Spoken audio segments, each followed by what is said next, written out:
Hello, good morning. Morning, Morning, sir. sir. Good morning, sir. Yes, let's have this illustration for the balance scorecard. Yung topic natin last time. And I think you have this also in your book.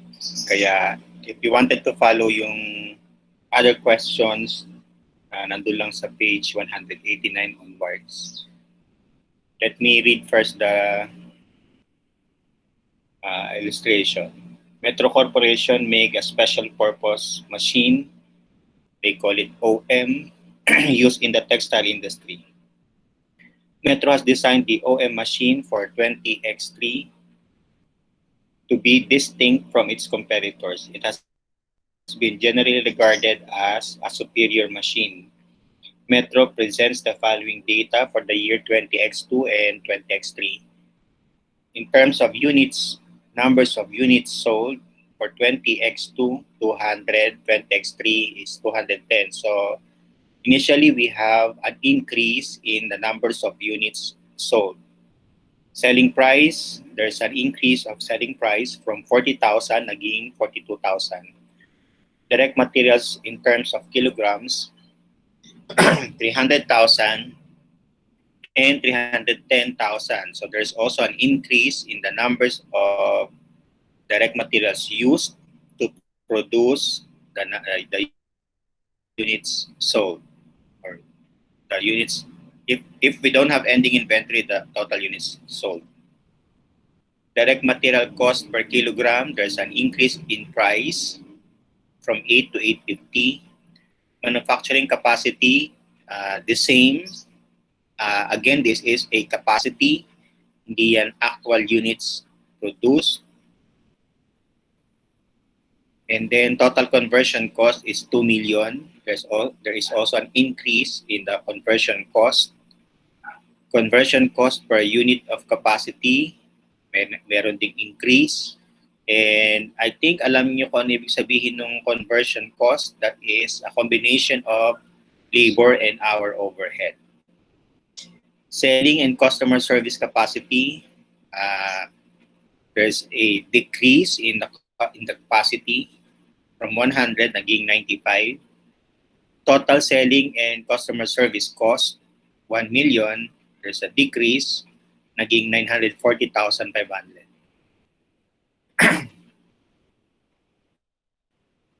Sorry, this one is selling.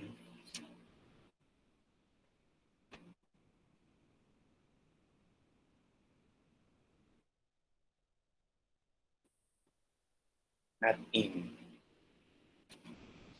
Selling and customer service capacity cost,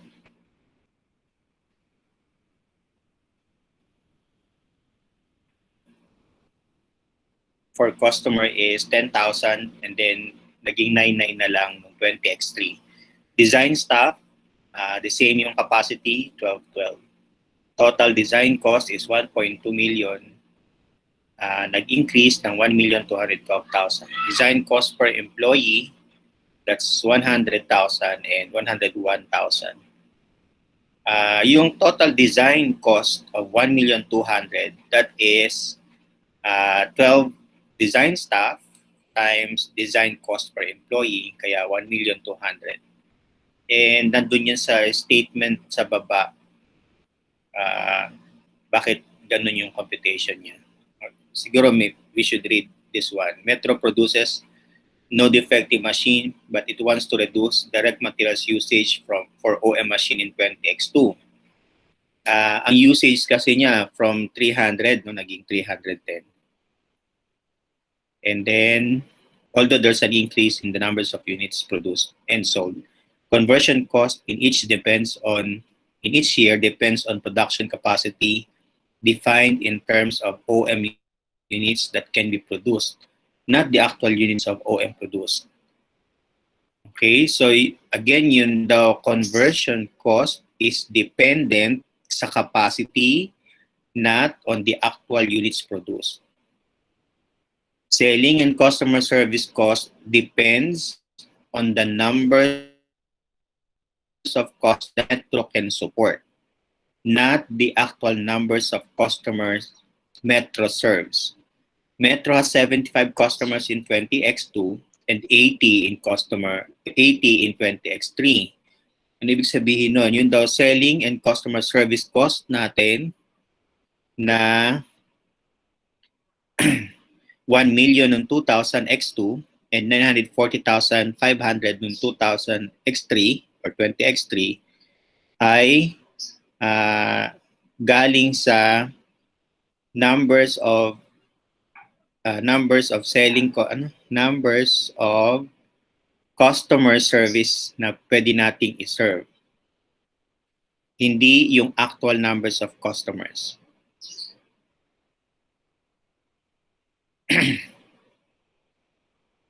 And then at the start of each year, management uses its discretion to determine the numbers of design staff for the year. Oops.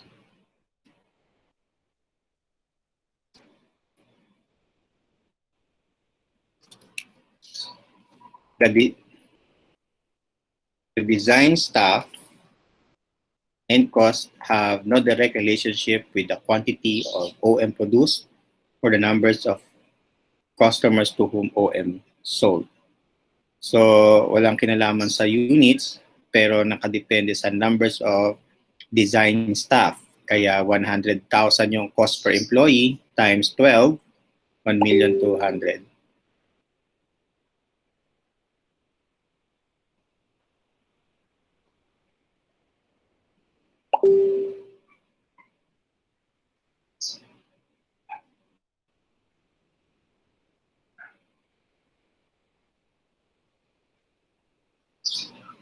Okay. Now, what we're going to do is to analyze the changes in net income. So we must first compute the net income for each year. So ito yun.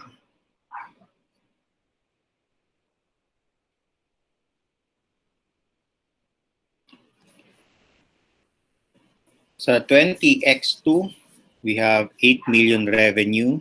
That is from 40,000 pesos selling price times 200 units sold.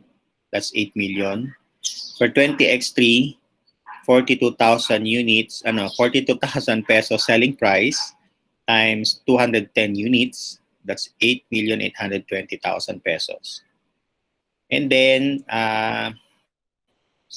let us directly deduct all the cost. I know it should have been presented based on its nature or function, pero our aim is just to determine how much is the operating income. So, wag na natin munang iayos ng maayos, i-deduct lang muna natin lahat ng cost. Whether production cost or period cost, sama-sama na lang natin. Anyway, all of them are cost. So for direct materials, 8 pesos times 300,000 kilograms, that's 2,400,000 for 20x2. And then for 20x3, 850 times 310 kilograms, 2,635,000. Yung conversion cost, 8,000 per ano nga yung basis niya? Capacity. Manufacturing capacity. 8,000 per manufacturing capacity, 250. And then kay 20x3, 8,100 times 250, kaya 2,025,000. For selling and customer service cost, 10,000 pesos times 100 customer service capacity. Sa 20x3 naman, 9,900 times 95 customer service capacity. 9,405,000. I think it is clearly mentioned sa last statement, no? The actual customers in 20X2 is 75, not 100. In 20X3 is 80, not 95. Pero our selling and customer service cost is dependent on its capacity, not on the actual. Design cost, 100,000 pesos times 12 design staff equals 1,200,000. And then for 20X3, 101,000 times 12 design staff, 1,202,212. So ang ating total cost for 20X2 is 6,600,000. For 20X3 is 6,812,500. So our operating income for 20X2 is 1,004,000. For 20X3 is 2,027,500. And the difference in the income is 607,500. Kindly double check all the figures first. Sir, doon po sa selling and customer service cost po ng 20X3. Mm-mm. Nasobrahan lang po ng 0. Mali ng placing. 940,500. Okay.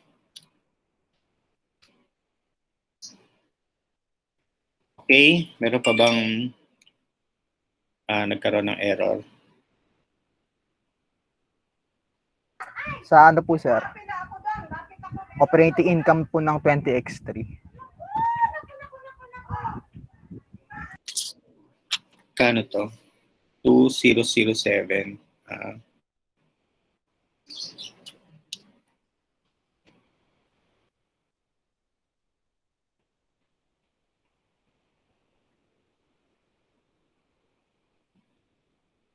Okay?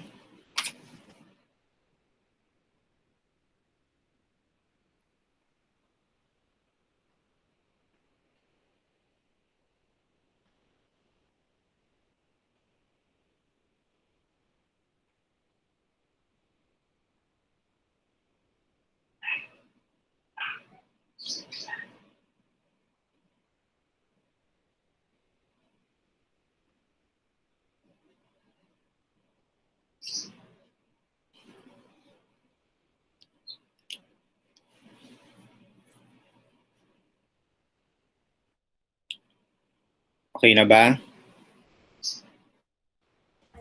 Yes po sir. Okay, let's move. Part of the balance scorecard is yung financial perspective natin. And dun sa financial perspective, meron tayo dong mga goals na dapat nating iset. And our primary concern is to meet the shareholders' expectation or owners' expectation. At kadalasan yung expectation naman talaga ng owners or shareholders is yung return on their investment. And pag sinabing return, yun yung bottom line, yung ating operating income. And then we will include a measure of how are we going to meet that goal. And one way of determining or measuring whether nami-meet natin yung goals natin or hindi is to make an analysis of the change in the net income. At katulad nito, merong change na 607,500. May nakalagay na F. Ibig sabihin that is favorable because from 1,004,000 naging 207,500. So favorable yung change natin. If it is a decrease, then syempre unfavorable yun. Now we have to make an analysis bakit nagkaroon ng 607,500 favorable net income sa operation natin. Bakit natin kailangan i-analyze? Because it may look favorable to us, pero we have to determine saan part nung operation natin nagkaroon ng uh, contribution sa pag-increase ng net income natin? Ito ba ay sa cost o sa price o dahil sa productivity natin? Marami ba kasi tayong nabenta? Yes, meron, no? May increase in numbers of units sold. Pero meron ding increase in price. Or nakatipid ba tayo sa cost? May mga cost na tumaas, like sa materials, dumami pa yung nagamit na materials. Yung iba, may bumaba naman, meron ding mga tumaas ang cost. So, yun, isa sa mga i-analyze natin. Or, baka merong mga improvement sa paggamit ng ating mga materials or ng mga inputs, kaya nagkaroon ng changes sa net income natin. So, yun yung i-analyze natin using yung tatlong na-discuss natin: growth perspective or growth component, price recovery component, and productivity component. So, ito yun.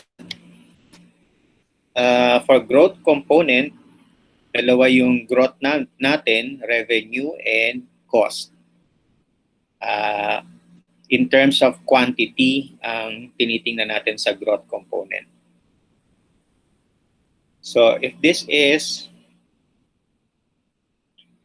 this is the formula that we have discussed last time to compute for the revenue effect of growth component. You get the difference in the units sold, comparing this year and last year, and then multiply it by the selling price or output last year, 40,000.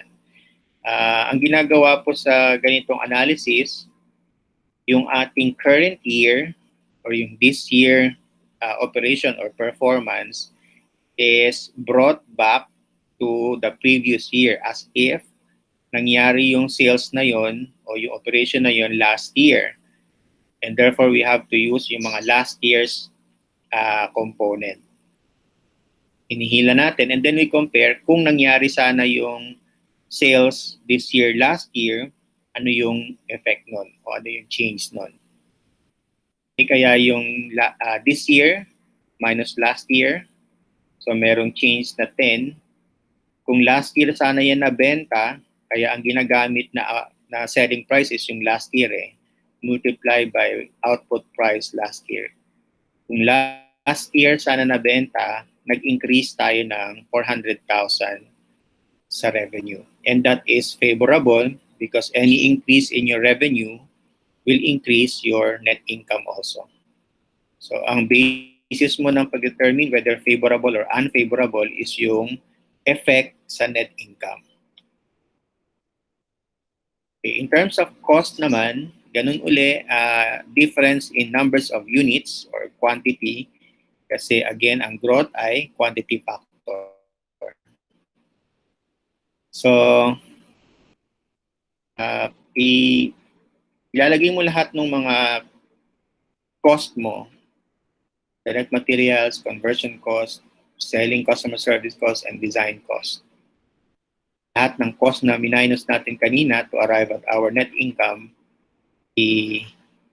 lalagay mo in column as a column heading.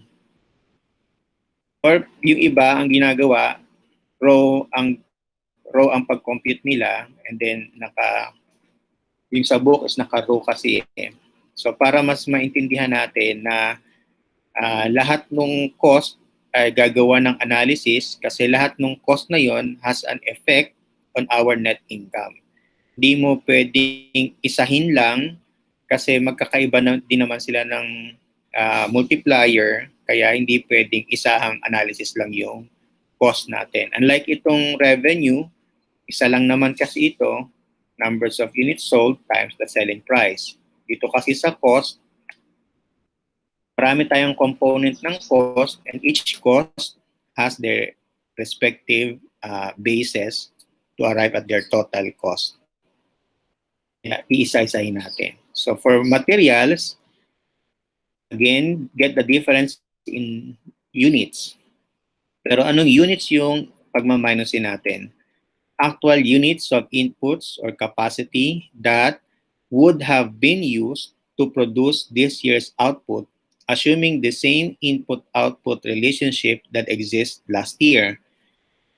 Again, ang ginagawa natin, hinihila natin yung this year's operation sa last year's operation as if doon naganap yung o doon nangyari yung transaction na yon. Kaya yung ating units sold this year, kukumpetin natin yung should have been used doon sa units sold na yon. So in terms of material, 210 kasi yung nabenta natin this year. Last year, ang nabenta natin ay 200. So magkaiba, 210 ngayon, 200 last year. Kung dadalhin natin yung 210 last year, kukumpute natin ilan bang materials ang dapat na nagamit doon. So para makompute natin yon, last year naka 200, ang nagamit na materials ay 300,000. So get the ratio. 300,000 divided by 200, yun yung ratio ng last year o yun yung relationship ng last year.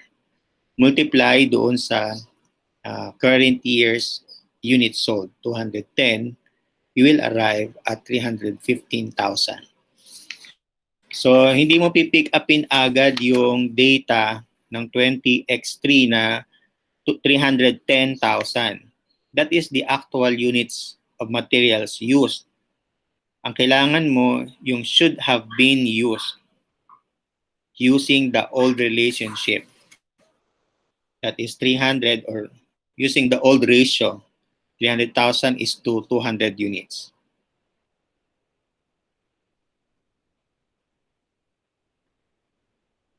Okay ba? Malinaw ba yon? Yes, sir. Okay. And then deduct actual units of inputs or capacity to produce last year's output, 300,000.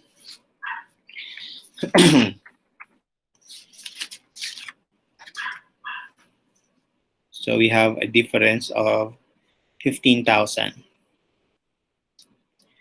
Multiply by the input price or cost ng direct materials per unit, 8 pesos. Ito ay again last year.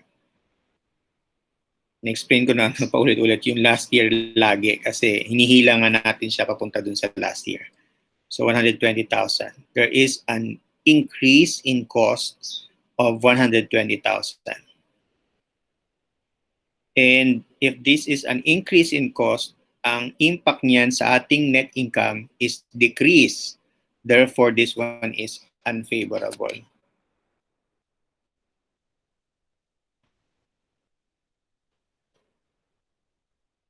Conversion cost, they base their conversion cost on their capacity. So if we will bring our current year's operation last year or to the previous year, hindi magbabago yung capacity natin. 250 pa din. 250 minus 250, 0, 8,000 per conversion cost, 0. Okay. Ito, pero bakit po parehas 100? Yung isa sa 20x3 is 95 lang.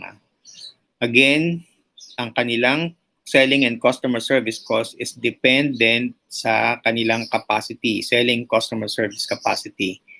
If the sale or the transaction happens in the previous year, hindi 95 ang ating capacity, 100.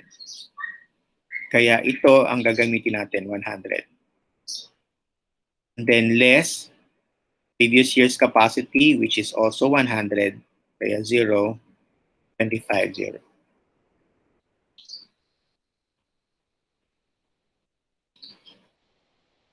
Okay? And then design cost, mukha lang silang parehas 12, pero kung paano mo inintindi sa selling and customer service cost, ganun din ang application sa design cost. If the transaction happens in the previous year, 12 yung capacity natin. Less previous year's capacity, 12 din, kaya 0. 100, 0. Total, 120,000. So, unfavorable because any increase in cost, ang effect ay decrease in the net income. So, unfavorable.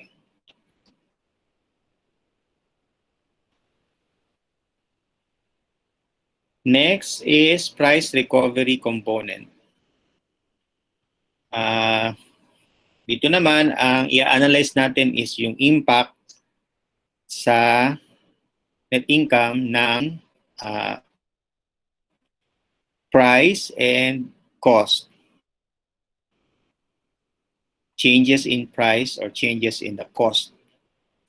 So dun muna tayo sa revenue effect of price recovery sa price. Output price this year or the selling price this year is 42. Our selling price last year is 40. So merong increase na 2,000 in price. Multiply the numbers of units sold this year, 210, meron tayong 420,000.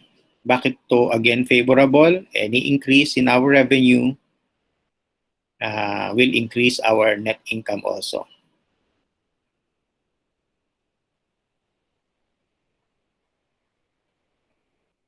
Okay, so ang hinihila naman natin dito pabalik sa previous year is the price. Sa taas kanina is the quantity. Ngayon yung price.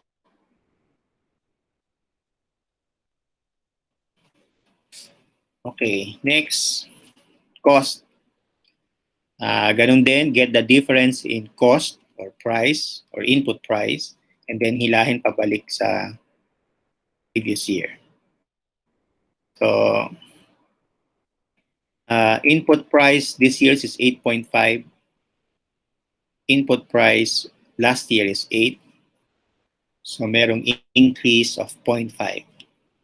And then, multiply with the numbers of units that should have been used, numbers of materials that should have been used kung naganap sana last year yung production. And that is 315,000. Okay, multiply. This will increase our direct material cost, therefore unfavorable sa income. Conversion cost, 8,000. We have a difference of 100. We should have used 250. Anong basis uli nito? Capacity. Conversion capacity. Manufacturing capacity, 250. So, increase yan sa cost. So, unfavorable sa net income. Selling. This is the cost this year. Selling customer service cost minus last year. So, there's a decrease of 100 pesos. Multiply that should have been used ng 100. We have a savings of 10,000. Kasi dapat 10, pero naka 99 lang yung cost natin. So there's a decrease in cost. Therefore, we have a savings of 10,000 in the selling and customer service cost. So kung nakatipid tayo sa cost, ang impact niyan sa net income is increase, favorable. Design cost, there's an increase in price or in cost, input price and cost. The same capacity, we have an increase of 12,000 in cost, design cost. So unfavorable sa income, sa net income natin. So total, we have an 184,500 unfavorable impact sa net income natin.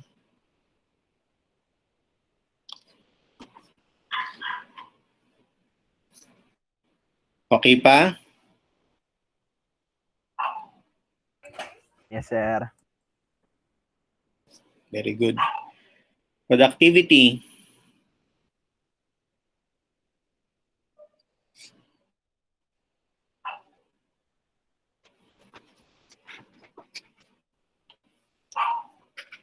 Okay, dito naman sa productivity is we are trying to analyze yung impact ng changes sa usage ng ating mga cost, mga bases natin sa pag-compute ng cost. 310 yung actual natin this year. Actual units of inputs or capacity used to produce this year's output. Pero kung dinala natin yan last year using the same ratio, ang dapat nang nagamit ay 315. Okay, sa productivity, again, ang mini-measure natin is yung usage, utilization ng ating mga resources. So 310 ang nagamit natin. Kung last year yan ginawa, 315 dapat ang nagamit na materials. So nakatipid tayo ng 5,000 units. Kasi dapat 315 using the old ratio, 310 lang. So we have a savings of 5,000 units. Multiply by the cost last year. Sandali. Last year. 850.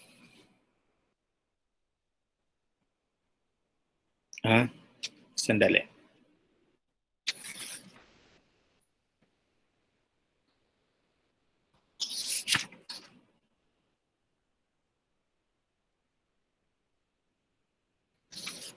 Hindi yan last year.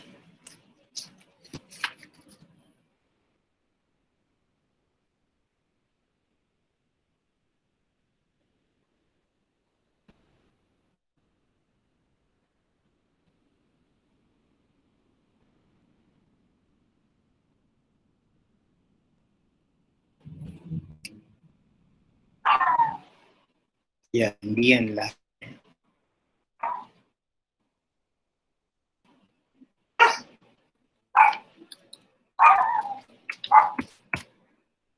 Input price this year.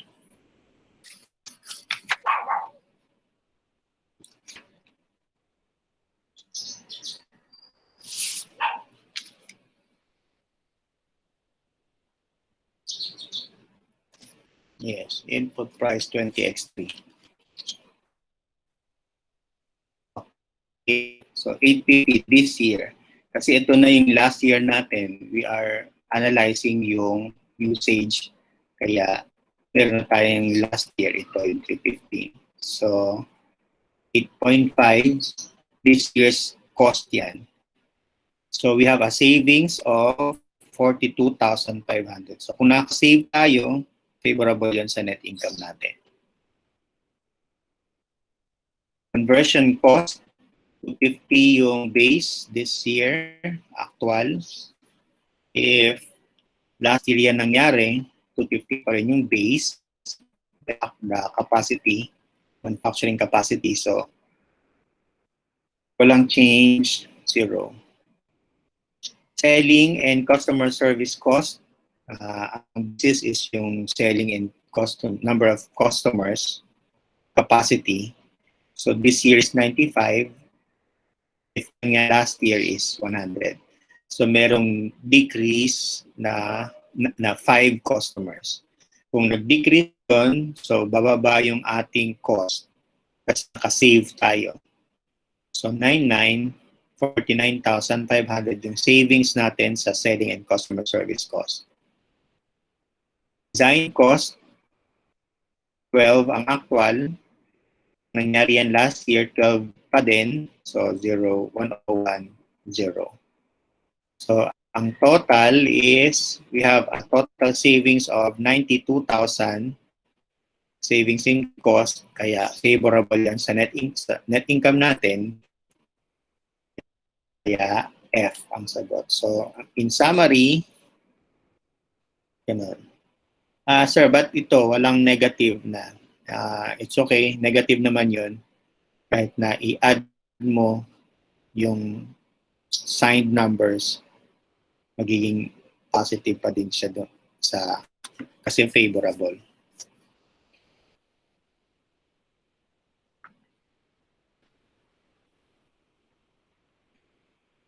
Any question?